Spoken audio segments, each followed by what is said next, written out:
Hi, this is Michael Buffer, and welcome to the BoxHard Podcast. Hello, everyone. This is Mikey Garcia. Yo, it's your boy, the odd guy himself, Malik King Scott. Hi, I'm Charlie Edwards. This is Fast Eddie Chambers, and you're listening to the BoxHard Podcast with my main man, Joey Coastman.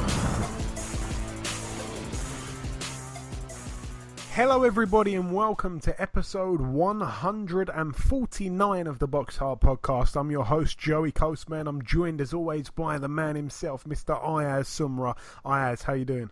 I'm good, Joey. Yourself? Very good, my friend. Very good. Let's dive straight into the review part of the show. As always, let's waste no time. We're going to start at a venue in Mexico, actually, in the Centro de Usos Múltiples in Los Michos. I think it's Los Mochis, actually. It really started quite well there, then kind of fizzled out. The Spanish doesn't do me too much justice there. Carlos Quadras, he actually picked up the vacant WBC Latino Bantamweight title. It was also his 37th win. He's got 3 losses and 1 draw. It was a technical decision after 7 rounds against Ricardo Nunes. The referee deducted 1 point from Nunes in the 3rd round and also another point in the 6th round. Quadras was actually cut over both eyes from head clashes. So a technical decision there. I'm guessing probably the cut from the headbutts on Quadras ended up halting the fight. That's it for Mexico. Moving over now to the Grand Casino in Hinckley, Minnesota, USA. One fight to mention over here, actually. Hasim Rahman Jr., the son of the former heavyweight world champion, he moved to 6-0. He's also a heavyweight, by the way. It was a unanimous decision over 6 rounds against Raymond Ochieng, who now has a record of 26-22 with 3 draws. It's a bit of a shame there, actually, because Ochieng's the kind of guy that either knocks you out or gets knocked out. Not many of his fights go the distance. Hasim Rahman, I believe that is the first time he's gone 6 rounds, so I actually expect him to probably knock this guy out before 6 rounds, but he banks the rounds. It's still very much the early learning part of his career. 6-0 now, like I say. Moving over now to Puerto Rico in the Coliseo Tomás Donés in Fajardo. That was beautiful. One fight to mention over here. Subriel Matias. He has now moved to 11-0. All 11 wins by knockout. He actually knocked out the former Amir Khan bogeyman, Mr. Bradis Prescott, who's now 31-14. It was a TKO in round 4 for Subriel Matias. He may be one to watch. Like I say, 11-0 with 11 quick. Moving over now to the big one, actually. It was on BT Sport at Windsor Park, Belfast, Northern Ireland, United Kingdom. Let's start with the undercard quickly. We have Isaac Lowe. He moved to 15-0. He's got 3 very controversial draws. It was a points win over 4 rounds against Jose Hernandez, who's now 4-28 with 1 draw. Conrad Cummins picked up win number 14. He's got 2 losses and a draw. It was a win against Nicky Gemman on points over 6 rounds. Sam Maxwell moved to 9-0. It was a retirement, actually. His opponent, Chris Truman, retired on his store after 3 rounds. A good win there for Mr. Sammy Maxwell. Marco McCulloch moved to 20 wins. He's got 4 losses. It was a points win over 6 rounds against Jordan Ellison.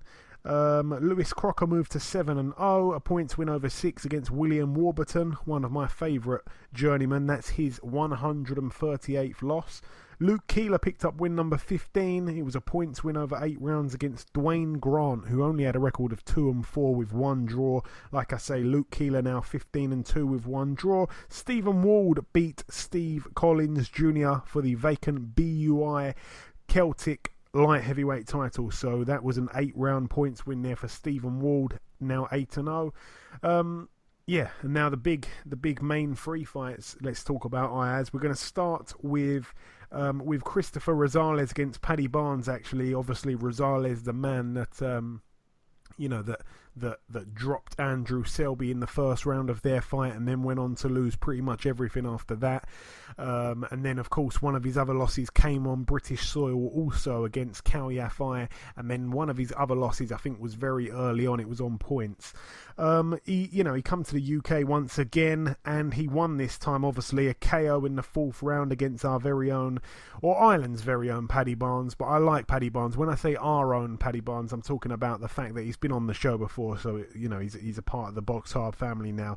He was KO'd by a right hook to the body, a little bit of a step too early for Paddy Barnes. It was a shame though, because he dared to be great, of course, but ultimately it just wasn't to be his night.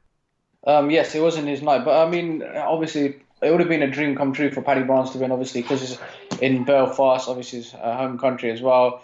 But with Paddy Barnes, obviously, is his sixth fight. I mean, it's still a learning game. He's got a very good amateur background. But I mean, it would have been nice for Paddy Barnes to win this. But I mean, he'll come back, and I think he'll win a world title in the future. Hopefully so. I do like Paddy Barnes. It just, I don't know. It's hard to say because I think he had the beating of the guy, but the size was such a factor that he just couldn't deal with it. And the fight itself, I mean, Paddy Barnes was having to mix it up early on, and that was the wrong tactics, but I don't think he really had a choice. When he got in there, the way that Rosales was putting the pressure on him, I think, he made him fight when he didn't want to, and, that was just never going to work out well for Paddy Barnes. Obviously, he had a bloodied nose in the very first round, I believe it was. It could have been the second, actually, but very early on. Like I say, the size difference, Rosales literally looked about 3 weight classes bigger than Barnes. He was much stronger. He certainly had more power on the end of his punches, it would seem. Barnes then, in that fourth round, he landed his own body shot, but then he left his own body wide open for a big right hand, and it literally landed right in the solar plexus, right in the middle, right on the button of the belly button, and Barnes just went down like he got shot, to be honest. I mean, the bell went literally a couple seconds later, so if Barnes did get up, then he'd have been saved by the bell. He'd have gone straight onto his stall, but he just could not get up to save his life. He really couldn't. But very sad to see him get knocked out like that. It was a beautiful body shot, though. Take nothing away from Rosales. Success finally comes for him in the UK. But yeah, Paddy Barnes, it's kind of hard to work out what he does now, because obviously he's quite an old guy at that weight. I mean, he turned pro very late. He was at 3 Olympics, which is a 12-year cycle. He's turned pro now, obviously, and he wasn't even ranked in the top 15, but, Frank Warren did his magic, and he managed to get him the title shot on some kind of special contract clause. And, the special condition got him the shot, but unfortunately he just wasn't at the races. I mean, he's got the fantastic amateur career, and obviously he's a much better boxer than this guy, but he just could not deal with the size at all, and he's kind of had to, go full steam ahead with his pro career, because like I say, he turned pro at quite a late age, a little bit like Joe Joyce. He's got to kind of go for it straight away. The only thing is, Joe Joyce has had the learning fights. Paddy Barnes hasn't really fought anybody of note at all just yet, so I don't want to say it's to be expected, but it kind of was, because he was the massive underdog in the bookies, Paddy Barnes. But we dared also on the prediction league, as I went with Barnes on points. You actually went with Barnes by knockout. We were very, very far off of that. He was probably winning the fight after 4 rounds. Well, after 3, because the 4th didn't actually get completed. Almost did, though. But, I mean, it's a shame, because he would have probably won that 4th round as well, but unfortunately he could not get up at all. So a good win there for Rosales. Take nothing away from him, and the listeners, we can't take anything away from them either. They got it right. They went with a Rosales knockout, and that is what happened. Moving up the bill once again, just quickly there, Rosales now 28-3, Paddy Barnes now 5-1. I'd like to see him in there with Sonny Edwards. That'd be a brilliant fight. Also on the bill, let's save Carl Frampton till last. Let's pay him his dues here. We're going to talk about now Tyson Fury, 27-0 he's moved to here, with a points win over 10 rounds against Francesco Pianeta Ayaz, 35-5 now with 1 draw. We all went with Fury by knockout. I think you said it was going to probably be about the 4th or 5th round. I said about the 8th or 9th. I did say that he was probably brought in to go rounds, and I didn't think it'd be early at all. And to be honest, as the fight went, it seemed like the knockout just wasn't going to come. And then, in that 10th round, obviously, he survived the round completely fine, and that was it. It went to points, so we all got that one wrong. Just the fight itself, though, I mean, it was pure dominance from Fury. I've got to be honest, I don't think he really... he really went for it. I don't think he really overexerted himself. And as I said last week, I thought that, Pianetta was brought in here to be quite a durable opponent and take Fury a few rounds. We all predicted a knockout, like I say. He didn't really seem to tire, in my opinion, although some people think that he did. But I felt that he probably answered a lot of questions, not just to the fans, but also to himself in terms of conditioning. He certainly proved himself of having a decent gas tank, and even if he's not in the best shape, but he didn't do too much in southpaw, which I found a little bit surprising, to be honest. Usually he likes to really go into southpaw for long periods in a fight, but this fight, I think the first 10 rounds he fought in orthodox. Oh, sorry, not the first 10, it was a 10 rounder. The first 8 rounds he fought in orthodox, and then the final 2 he seemed to switch it up in southpaw. Obviously, Pianetta was a southpaw, so maybe that was the reason that Fury fought in orthodox the most. But yeah, I mean, a decent win for Fury, won every single round. I feel like he certainly needed those rounds before, obviously, signing for the fight that he signed, which we're going to get onto a little bit later when we mention the news. But he certainly needed the rounds. And this fight here, it was decent. I mean, he took a few shots as well. And to be honest, I'd like to see him probably have 1 or 2 more before the fight that we're going to talk about. But... the time's not there. He's going for it. So all the very best to him. But yeah, a dominant win. It just wasn't the most captivating fight I've seen. What did you make of it, Ayaz? Fury Pianetta. I mean, it wasn't the greatest fight, but to be honest, we all knew that Fury was going to win. I personally thought it was going to be an offer. He was going to do it in style, but I mean, it's good that he went 10 rounds. The reason why it's good that he's gone 10 rounds is because it's that ring rust that he's had for such a long time. We're going to be talking about the big fight that has just been announced, obviously, which is the big one, and I think that's going to help him advantage. Obviously, with Fury, he looks in good shape, but he still needs to lose a bit more pounds. And obviously, I personally think before the big fight, I personally thought he should have fought in April time, and I personally think that he should have one more tune-up fight before this big fight. But I think it was a good win for Fury. Well done to him at the end of the day. Yeah, for sure. All the very best to Fury. 27-0 now, and yeah, I mean, he's got his 2 wins. It's probably a little bit soon. Certainly a lot sooner than what we were all led to believe. Because if you listen to these Eddie Hearn interviews, he said that Fury didn't want to fight any big fights or any challenging fights. He wanted to fight a bunch of bums, basically. And then Fury himself said, it's not all about jumping straight back at the big time. I'm going to probably have 4 or 5 fights, and then we'll see where I'm at. And, he's completely not done that. He's not followed the script. And to be honest, can we really be surprised? He likes to do things on his own terms, and all the very best to him. Fingers crossed, man. Certainly fingers crossed. But yeah, the main event here, we've paid Carl Frampton some respect. We've put him last. We've put him as the main event here. It was for his interim WBO World Featherweight title. Carl Frampton now has a record of 26-1. Luke Jackson 16-0, now 16-1. He was down in the 8th round, Jackson, and he was TKO'd in the 9th. Frampton was very, very sharp, but I don't think he really completely went for it either. I think he had a lot left in the gas tank. I think he certainly gave this guy, Luke Jackson, a lot of credit, and he didn't overlook him, even though everybody was literally in Frampton's ear about the Warrington fight and this and that, and everyone kind of thought that Frampton would be overlooking this guy, and I think we all kind of thought that. Even myself, I thought that Frampton shouldn't really take this guy lightly, and to be honest, you could tell by the performance that he completely didn't. He really did respect Luke Jackson. He completely dominated, though, Frampton, and like I say, when he switched on, he is absolutely quality. And that one night, I think it was his first fight under Jamie Moore, where he really didn't look that good against that guy. I can't remember who it was now, before the Donaire fight.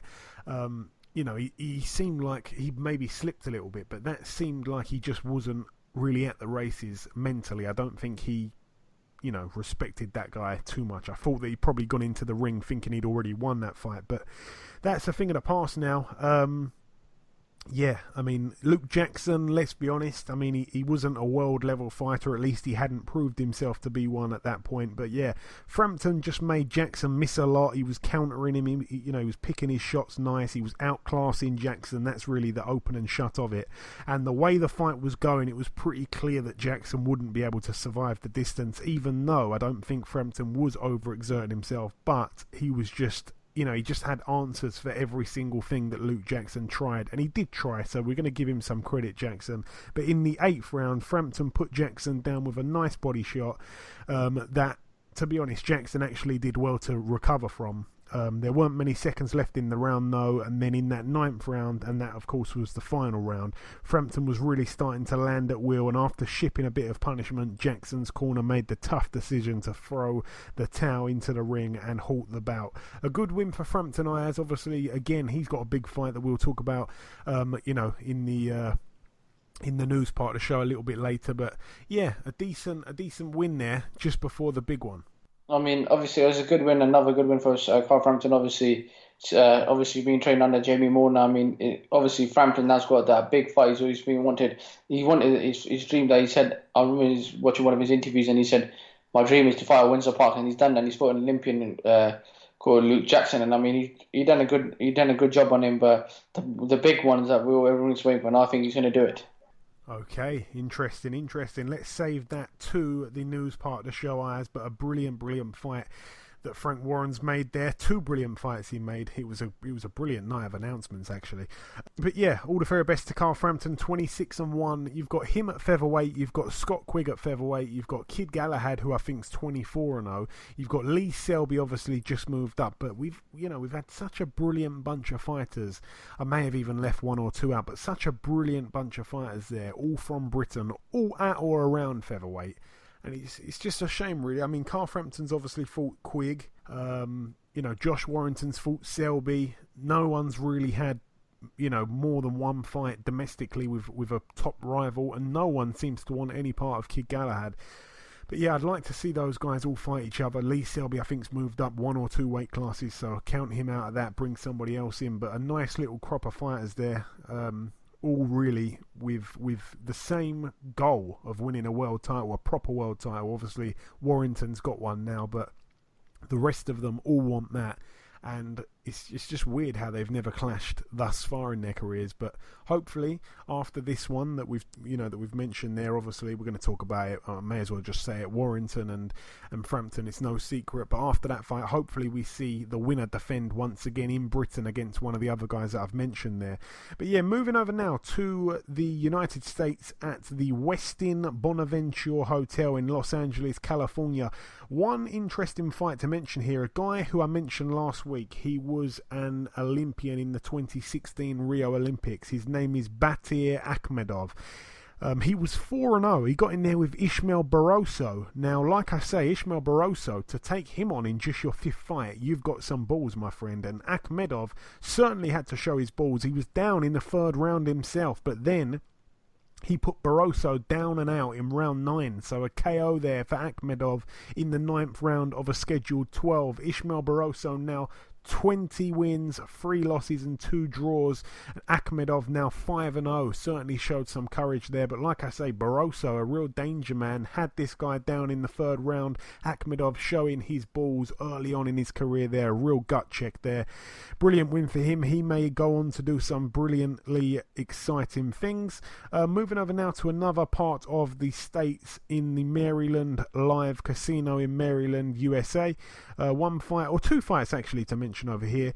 Michael Fox, he was on our show last week, the 6'4" tall super lightweight. God knows how he makes the weight. He actually beat the former world champion DeMarcus Chop Chop Corley, who now has a record of 51-32 with one draw, a unanimous decision in favour of Michael Fox, now 18-0. A very nice guy he is. All the very best to him.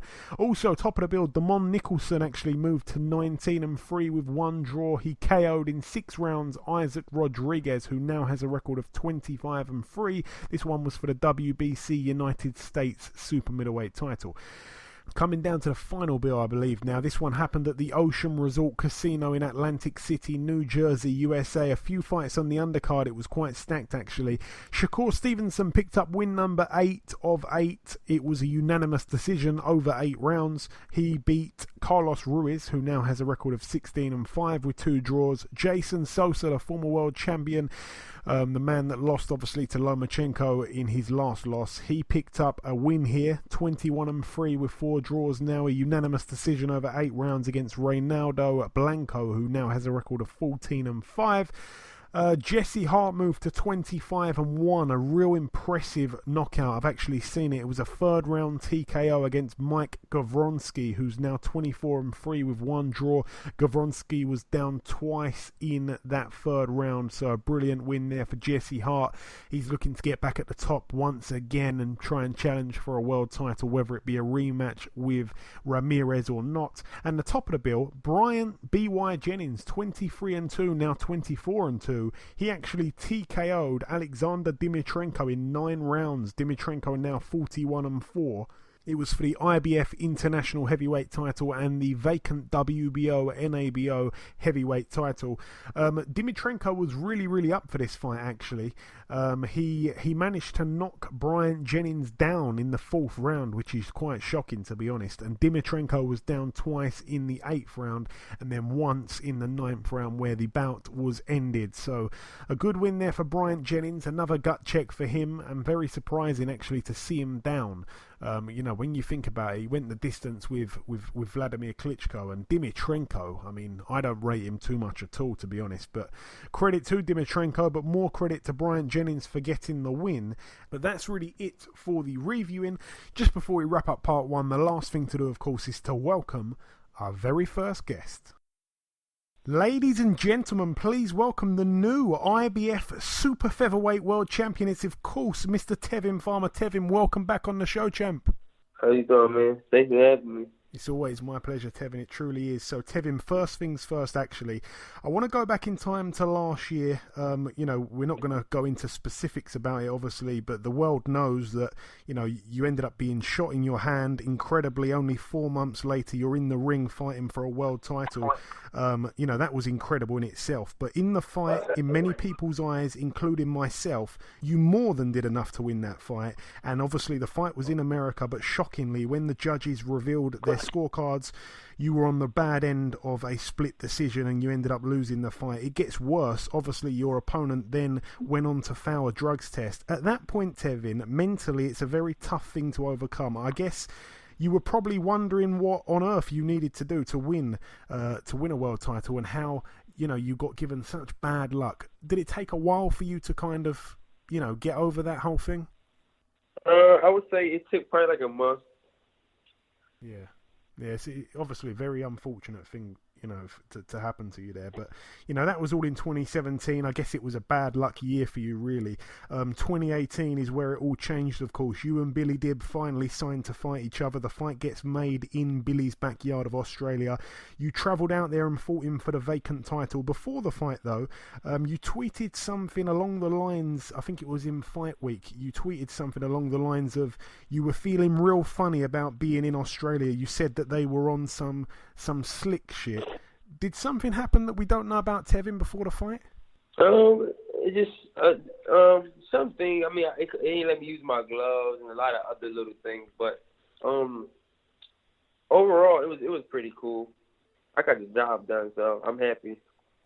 And the fight itself, though, Tevin, firstly, you surprised me with how sharp you were straight away. You really didn't need any time to warm into the fight. You started very, very well. You were in control for the entire fight, really. Your reflexes were on point. Your movement, your slickness, your hand speed were all far superior to that of Billy's.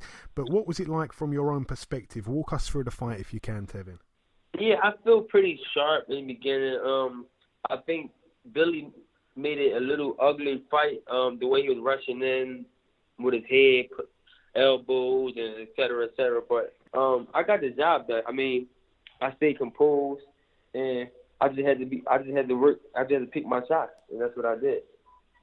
And of course, you were able to drop Billy with a left hook in the 9th round. It was a beautiful, beautiful shot. Even though you're a southpaw, you're right-handed, if I'm not mistaken. So putting a man down like Billy did with your left hand in his backyard. No, I'm left. Oh, you're left-handed. Okay, I got that wrong then. So to put him down with a left hand, though, obviously you're not noted as a massive puncher, but to go on the road and put a champion down in their backyard is quite a thing. How did that feel? I bet that was pretty good. Yeah, I actually didn't think he was going to get back up on that. And I thought I was going to finish him, but it wasn't enough time in the bell ring. Yeah. Now, Billy didn't try too much boxing. I think, as you said, he tried to walk through your shots and land his own. It didn't really work at all. But he did land 1 or 2 good-looking shots during the course of the fight. 1 or 2 of them seemed to perhaps trouble you for a second. Were you hurt at any stage at all, Tevin? No, I was never hurt. I mean, he hit me with one shot. That was definitely when the referee stepped in. I backed up, and he still swung. That's the shot he hit me with. But I don't think no time in the fight where he really landed a good shot that really hurt me. Okay. And like I say, congratulations once again on winning the world title, Tevin. On my scorecard, for what it matters, I've got to be honest, I had you winning every single round, a complete shutout. And to do that away from home, especially that far away from home, is pretty incredible. Even more incredible is that you were right back in the gym on Monday. Is that right? Yeah, I was back in the gym Monday. Why so fast? No time to let it sink in? I mean, I don't know.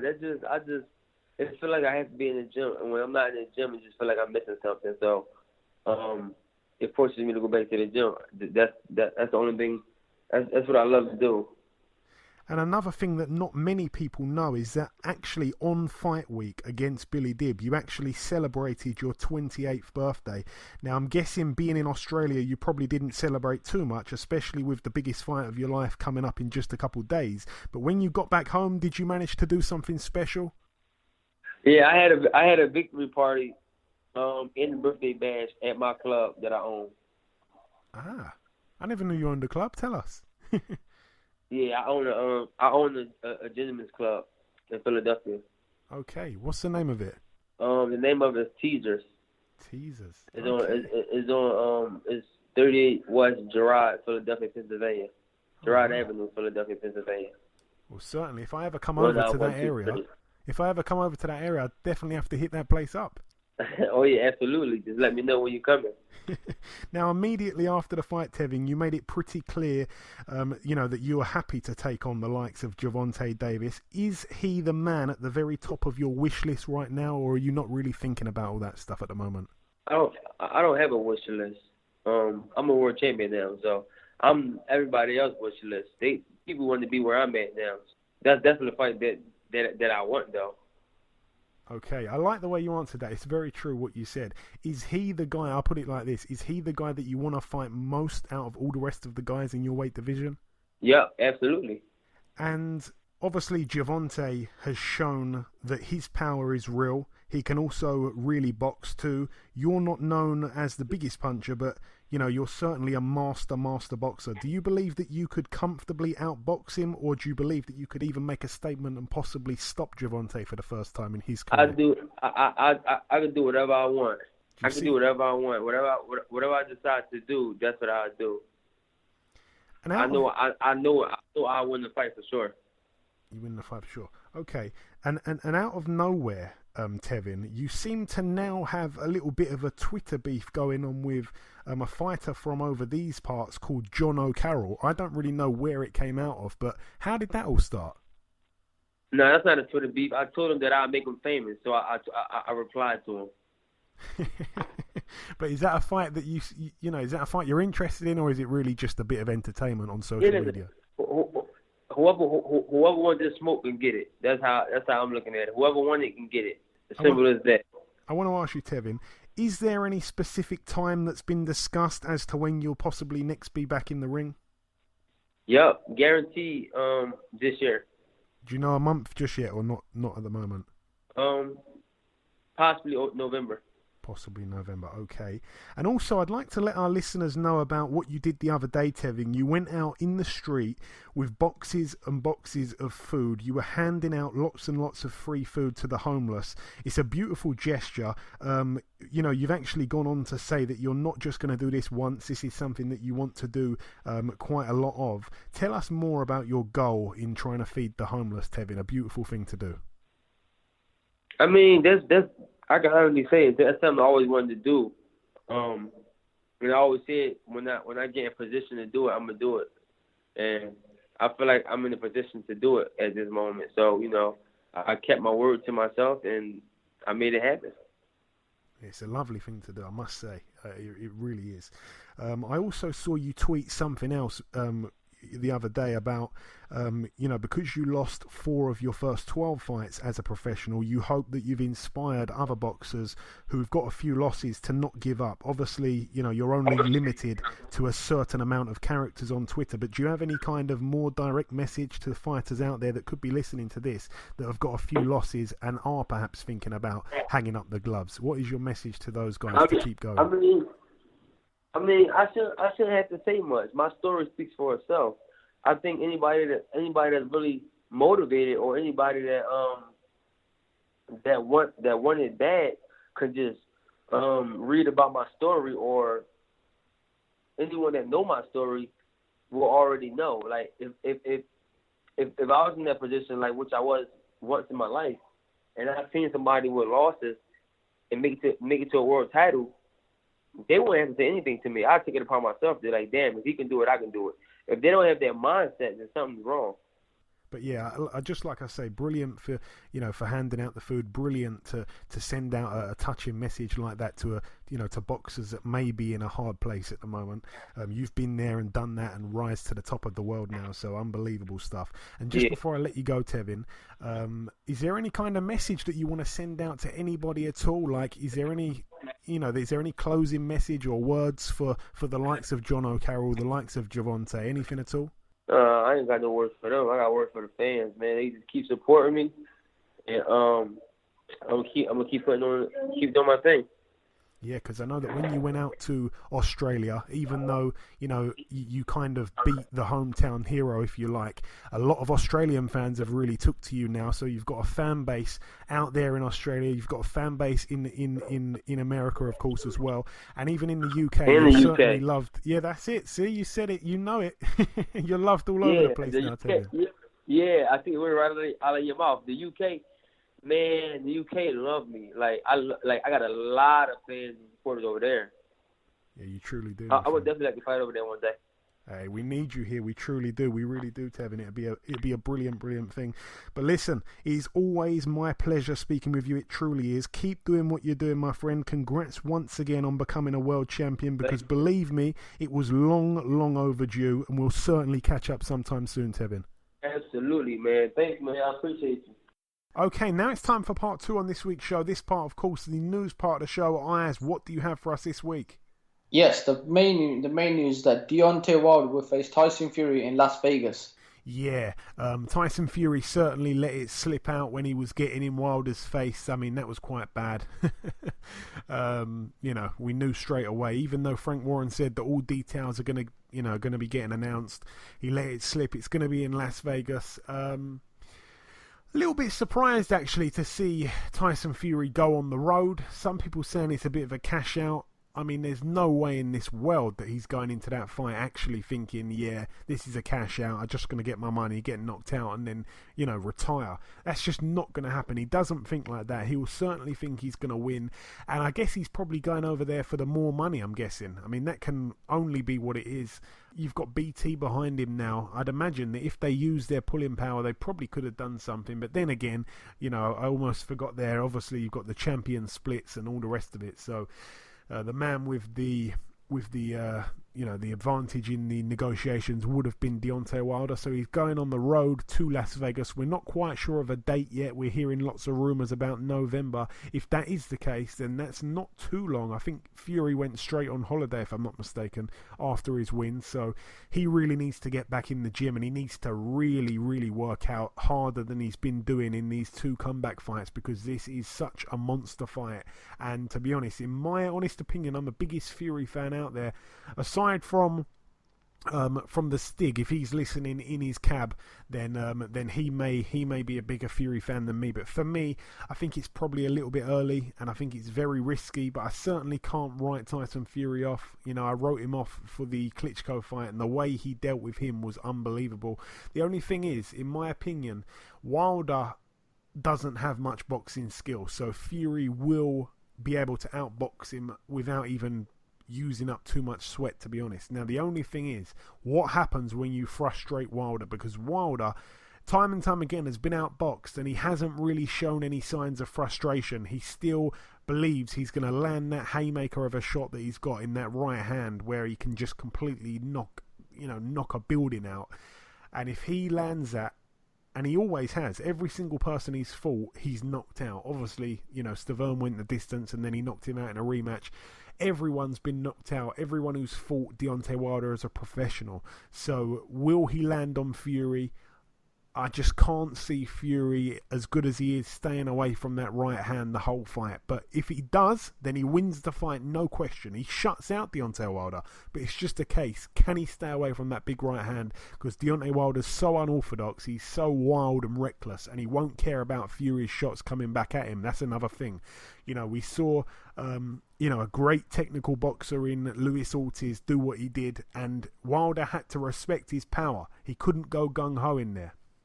And there was a bit of a fear factor that if he went a little bit wild, got a little bit reckless, Luis Ortiz would land. And that is what he did a few times in that fight, Luis Ortiz. He nearly stopped Wilder at one point. But Fury doesn't really have that power. So I think that Wilder will probably see how his boxing goes, but when he realises that he's being outboxed, probably after a couple of rounds, then he goes reckless, because he won't care about what Fury's throwing back at him. And it's just a case, can Fury use his reach and stay on the back foot and just dance around? Can he do that for the 12 rounds? Because if he can, then it's his fight. But if at one point he gets clocked with that right hand, it's night-night Vienna. It seriously is. Just quickly, Ayaz, what's your thoughts on that one before we ramble on too much? Obviously, the fight's not even got a date yet. I think it's a very good fight, which I think Fury may do it. I think Fury can win that fight. Okay, short and sweet from Ayaz. I certainly want that to happen for sure. But yeah, the other fight that you've got for us, Ayaz, obviously they announced it a little bit after that. I kind of gave it away there. Frampton Warrington, obviously for Warrington's IBF Featherweight title. Once again, it's not really, I want to say it's not really been announced as heavily as Fury Wilder. Frank Warren said it's pretty much done. I'm not quite sure if everything's signed, sealed and delivered just yet, but a brilliant fight. We'll talk a little bit more about that if and when it happens. So a good fight there. I'd definitely tip Warrington. Sorry, not Warrington. I'd certainly tip Carl Frampton to win that fight, as I'm guessing you'd probably agree. Yes, I'll agree on that 100%. Yeah. What else have you got for us, Ayaz? I'm almost reeling off the news myself. David Price has announced his next opponent, Sean Turner, in Belfast on October the 5th. Yeah, Box Nation have also bought the rights to that fight. I'm not sure if they need to do that now. They've got a little bit of a partnership going with MTK, if I'm not mistaken. So they've announced, if you like, that they're showing that fight. Do you know what? I think that Sean Turner will beat David Price, as sad as it is, because David Price was such a brilliant fighter at one point, and then Tony Thompson just beat him up, and he's never been the same since. And whether you like it or not, he was pumped with all these certain substances that he shouldn't have had, and everyone that's beat Price has pretty much been a drug cheat, past, present, or future. They've been caught afterwards. So very, very kind of tarnished career David Price has got, and it's not really been his own fault. These guys have been juicing, he's been losing, but it has affected his stock, it has affected his position, it has affected his money, and that's just the way it is. So he finds himself in there with a guy that will certainly come at him, because Sean Turner is a brave fighter. We've seen him go on the road and win, and he is absolutely full of confidence. There's no way in the world he'll be bothered by anything that David Price, would say or can do or anything like that. He will stand there and fight with him toe to toe if need be. Obviously, all the advantages are with David Price: the power, the size, the reach, everything like that is with David Price. But will he fold under the pressure? I mean, we'll have to wait and see, but I'd probably tip Sean Turner to win. And I tell you what, if Price loses against Turner, it's curtains. He's fighting for his career at this point. He's had too many losses now, David Price, all to decent fighters. But if he loses to Sean Turner, who is not a European level fighter or anything like that, if he loses to him, he's a domestic level fighter. If he loses to him, it's over for David Price. So a must win for him. All the very best to him. May the best man win. Okay, another news that's come out is that Gary Spike O'Sullivan will face David Lemieux on the Gennady Golovkin versus Saul Canelo Alvarez undercard. Brilliant fight. You'd have to say Lemieux's probably the favourite, even though Spike O'Sullivan's obviously a massive friend of the show, a great guy. David Lemieux has shown on the world level that he's really got that power. The way he knocked out Curtis Stevenson was certainly something. He was certainly respected a lot by Triple G when he fought him. Triple G respected his power, so I know he's got real world-class power. Spike O'Sullivan, I don't think has got that world-class power, but he certainly can bang. It's certainly not a points fight. It's definitely going to end in the distance. I hope that Spike is the one that lands that shot, but he got completely exposed against Billy Joe Saunders, David Lemieux, and that's just not the way that Spike can box. He can't do stuff like that, so he's going to come and fight him. It's a brilliant, fan-friendly fight, and I'm looking forward to it, but hopefully Spike O'Sullivan gets the job done. Yep, and finally, the last news is that the World Box Super Series will once again do a cruiserweight tournament. Yeah, the second season's going to be also at cruiserweight. No real idea of what's happening yet with Usyk and all his belts. If he vacates them, then there's just going to be loads of guys fighting for vacant titles, so I'm not so happy about that. And if he doesn't vacate them, then there's going to be no belts involved at all. But you bet your nads that I'm guessing probably the WBA is going to throw in a few titles just for the laugh of it, really, to be honest. That's what I call it, the laugh of it. If you look at the guys that were involved in the first cruiserweight tournament, which brought us some fantastic fights, but it didn't really take the US audience by storm. It did a few things over here in the UK because of the hardcore boxing fans. It did the business in Eastern Europe, but to be honest, it didn't do anything in America. And these other guys that are just under the first 8 that went into the original tournament, the other guys that are just under that, they're even less known. So I don't understand why it's happening again at cruiserweight. Any other division would have been fine. Why is it happening at cruiserweight? In the original cruiserweight tournament, we had Usyk undefeated, Gassiev undefeated, Bradis I think had a loss on his resume. I could be wrong by that. We had what's the Cuban guy's name? Perez. He was in it. I think he had one loss to Povetkin, but he was a good heavyweight. In tremendous shape, a newborn again cruiserweight in brilliant shape. We had an absolute knockout killer in Dultikos. We had an absolute knockout killer in the Russian Hammer. What was his name again? What was that guy's name? The guy that fought Dultikos and got knocked out. Kudryashov, that was his name. So yeah, we had some real killers, and loads of them were undefeated. But now, when you look at the guys, if they're not going to use the same 8, then you're looking at a real sorry bunch of names, and no one really knows about them. Even the hardcore of hardcore boxing fans don't know some of these names. I'm not going to reel them off, but you can go and have a look. If they're not going to use any of the same 8, then the next 8 are absolutely awful. And you've got to bring in people like Steve Cunningham. You've got to bring in people like Jean Pascal, who now fights at cruiserweight. We don't want to see that. And if they bring in the same guys, then who really wants to see those guys fight again? Aside from, there's one fight I'd like to see out of all the guys involved. I wouldn't mind seeing Breedis take on Gassiev. That's the only fight I wouldn't mind seeing. But aside from that, I don't want to see Kudryashov again. I don't really want to see Dorticos again. In fact, Dorticos was quite fun. Fun to watch, maybe him, but aside from that, I don't want to see all the rest of these guys. I'm absolutely devastated that they're doing this. Thankfully, the first time they did this whole World Boxing Super Series thing, there was only 2 weight classes. Now there's 3. So let's just pretend that there's really 2, and this is just a bonus. That's the way I've got to look at it to get through this. Cruiserweight, why? Nobody knows. Only the Sauerland bros. It is what it is. Is that it for the news, Ayaz? My rant's over on that.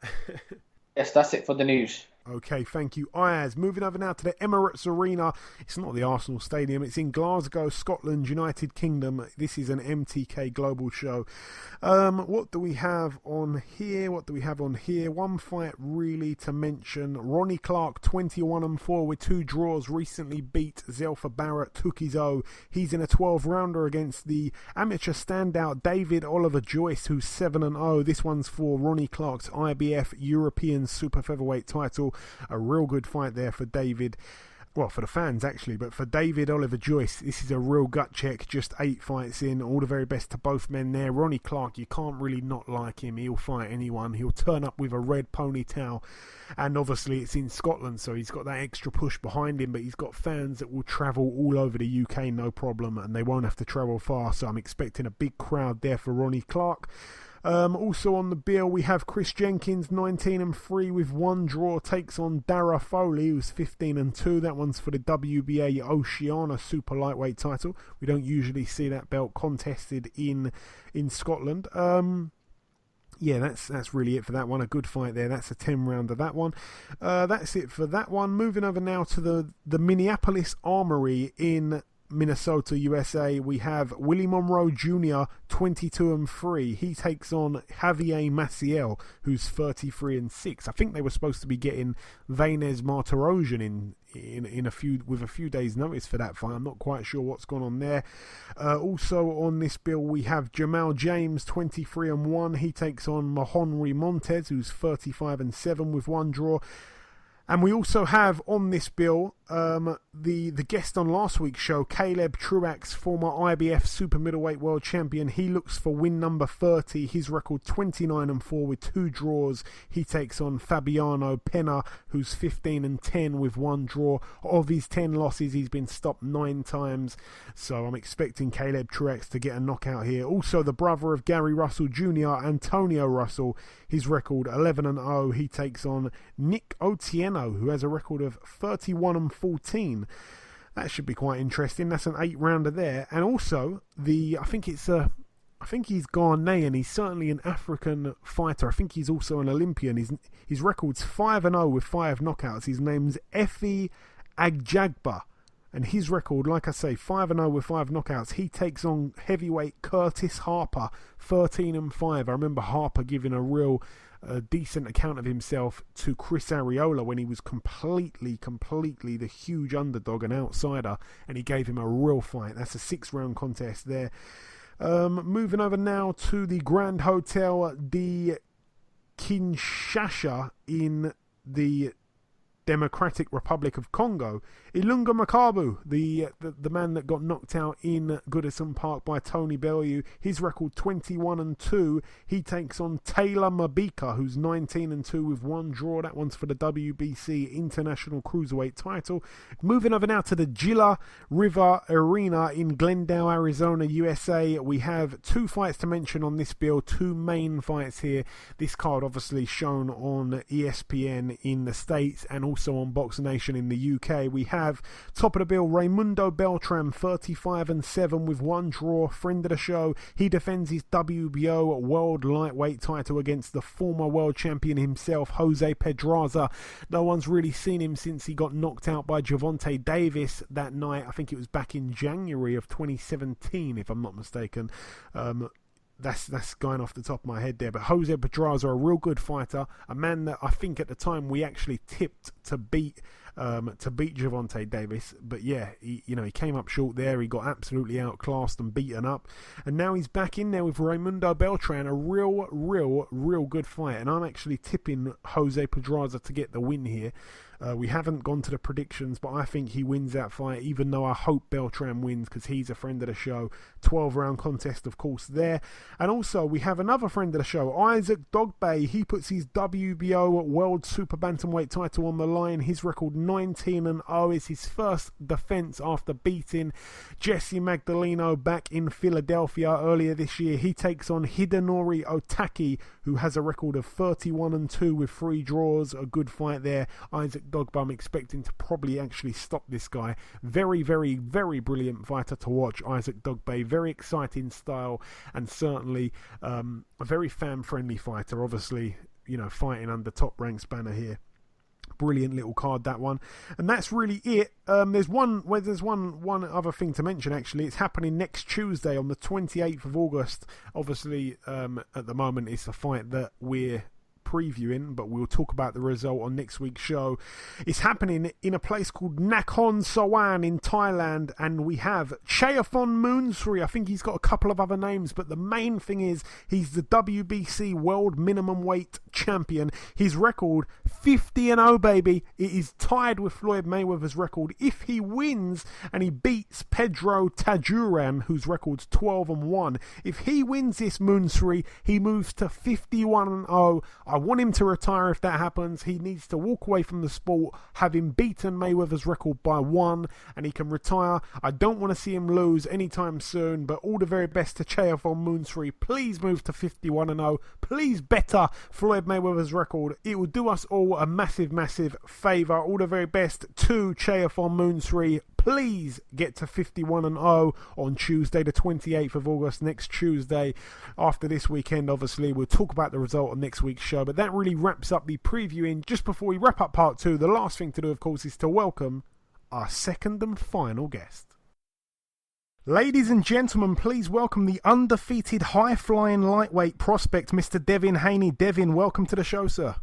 Thank you. Thank you for having me. Hey, it's my pleasure. It truly is. So, Devin, firstly, it's an honour to have you on the show. You're undoubtedly one of the most promising prospects in world boxing, really. Whenever you're fighting, I always make sure that my listeners know about it. But my first real question is, of course, you started boxing at 12. How did it all begin for you, Devin? Why did you take up boxing in the beginning? I actually started boxing when I was 7. Oh, okay. I was getting into a lot of trouble at school. Even outside of school, I always liked to fight. So I was fighting pretty much everywhere. And, one day my dad took me to the gym because he said, if you want to fight, I'll take you to the gym and you're going to get beat up. And every time you fight, I'm going to keep bringing you back. So, of course, you had an excellent amateur career. Am I right when I say that your amateur record was something like 130 wins to just 7 losses? 8 losses. 8 losses. 130 and 8. Wow, that really is amazing. Now, obviously, there's an undefeated fighter at the moment with Golden Boy by the name of Ryan Garcia, a man that seems to be very popular amongst the ladies, but he's another promising prospect like yourself. Am I right in saying that you beat this guy twice in the amateurs? Both wins were pretty much shutout wins. I actually beat him 3 times, and we fought 6 times. He beat me 3 times. I beat him 3 times. He beat me when we were younger. And I beat him as we got older. And you got the wins in like the bigger competitions, if I'm not mistaken, right? Yes. Okay. So as a professional, of course, at the moment you've compiled a record of 19-0, a perfect record. 13 of those wins inside the distance. You've picked up the WBC Youth World title. You've also picked up the USBA lightweight title in your last fight. In that last fight against Mason Menard, you made him quit on his stall. And in many ways, making somebody quit is even better than knocking them out. Obviously, Menard's only other recent loss was to the current world champion Ray Beltran. You must have been very happy with your performance that night. Oh yes, I felt like I won in the ring. I did everything that I needed to do.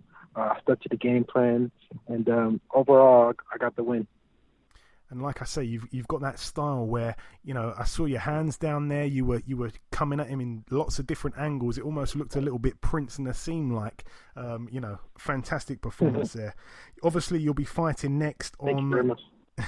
You'll be fighting next on the 28th of September in California. But when I looked to see who's promoting the show, I saw that it's you promoting the show. You're a promoter now. Tell us about this. You're only 19. It's crazy. Yes, I'm very happy. I set the bar high, set the record, as the youngest promoter, and I'm happy to be, promoting my first show. Yeah, real cool stuff there. You'll be taking on a man called Juan Carlos Burgos, who is a very big step up, actually. Obviously, he's a 3-time world title challenger. He's been a pro for almost 14 years. You actually had just turned 6 years of age when he turned pro, which is quite unbelievable. You probably never thought about boxing at that point. But one other fact is that this guy turned pro on December the 10th. You turned pro on December the 11th. Obviously in different years, but I like to pull my facts out when I can. What do you know about this guy, Devin? Do you know much else about him? I know that when he fought Mikey Garcia, he put up a great fight. It was a competitive fight. Yeah. I feel like he hurt Mikey a few times in the fight. So it's a very big step up for me, and I look forward to it. I know it's going to be a great fight. And this guy has never been stopped on his 3 world title challenges. He got a split draw against Roman Martinez. He lost on points in Japan to Hizumi Hasegawa. And then in 2014, like you said, he lost on points to Mikey Garcia in a decent fight, actually. Not too many people managed to go the distance with Mikey Garcia. So this certainly is a huge step up for you. Will you be looking to make a statement, Devin, at this part of your career? Do you go into fights, trying to do something that other people haven't done to this guy? Yes, of course. Every fight that I go in, I'm always trying to, outdo everybody. I'm going in there to, show the world that I'm a contender, and I'm up there with the top guys that I can compete and beat the top guys. And I want to ask you also, Devin, who are you training with now? I know that for a while you were involved with Floyd Mayweather Sr. Who are you training with now? Right now, I'm just working with my dad. Are you the only guy that your father trains? Yes. I'm the only guy. And my dad has always been, working with me ever since I was little. He's been behind the scenes. Right now he's my main trainer. Oh, brilliant! How's that going? Very well. Oh, it's going great. Excellent. Now, again, you seem to have had a couple of little feuds with other boxers, and there's one that everybody's seen on Twitter. You've had back and forths with the likes of Shakur Stevenson. I wanted to ask you, are you guys cool now, or perhaps not? What actually happened for all this to begin? I wish him nothing but success. Keep winning. And nothing more but success. I don't have a problem with him or anything. He's a young, successful, African American boxer, and I have no problem with him. Okay, and also I want to get your take on this, and you don't have to answer this question if you don't want to, Devin, but this is a rumor that I've heard before. I've heard that you had a lot of success in sparring with an ex-world champion, or a current world champion now, in Gervonta Davis. Is there any truth in the rumors that we've heard over here in the UK about you two sparring session, or can you not say? Oh, me and we had some sessions, some very competitive sparring sessions, and that's all we have to say about that. Okay.